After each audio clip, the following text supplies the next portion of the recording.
मैं सरवण सिंह पंदेर शंभू मोर्चे से बोल रहा हूं। कल जो केंद्र से वार्ता हुई, केंद्र के मंत्री प्रहलाद जोशी, खेतीबाड़ी के सेक्रेटरी, फूड सप्लाई मंत्रालय के सेक्रेटरी, जिन्होंने अपना पक्ष रखा कि हमने 2014 से लेकर 2024-25 तक जो एमएसपी में बड़ी बढ़ोतरी की है, उनका कहना था 56%, 56% एमएसपी में बढ़ोतरी हुई है। और उन्होंने ऐसा कहा, पीएम आशा और अन्य पॉलिसी हमने किसानों को उचित मूल्य फसल का देने के लिए बनाया है।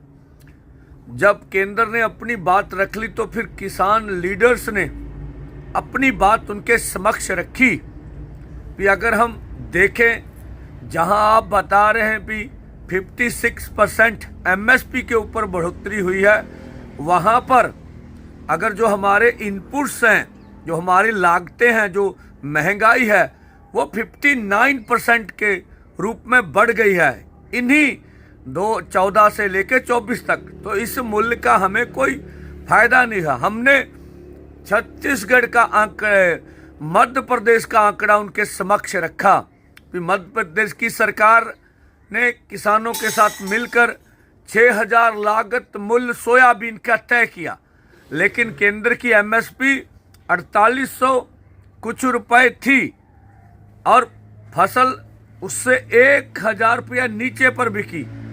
मध्य प्रदेश सरकार ने चिट्ठी लिखी केंद्र को कि आप 40% खरीदिए, लेकिन कल की मीटिंग में उन्होंने कहा हमने 25% खरीदा।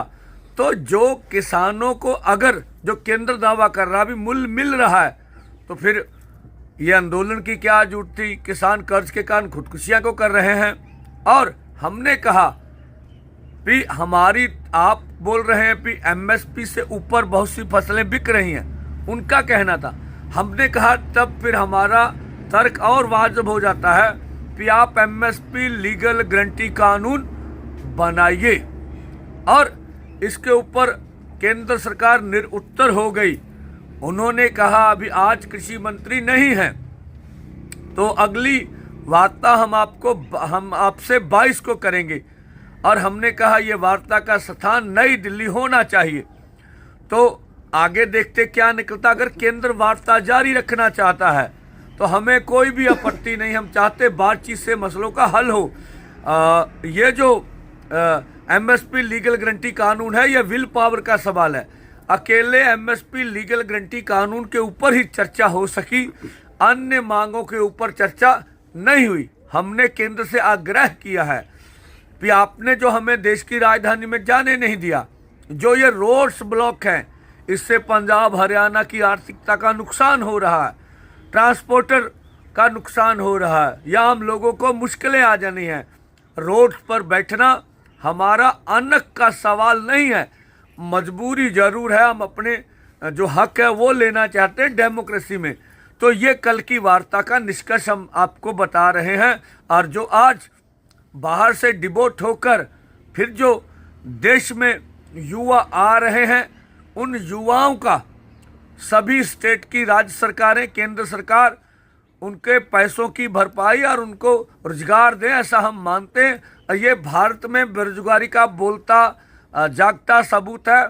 हमारे देश के प्रधानमंत्री ने ट्रंप जी से इस मुद्दे में कोई बात नहीं कही, इसका हमें खेद रहेगा। धन्यवाद।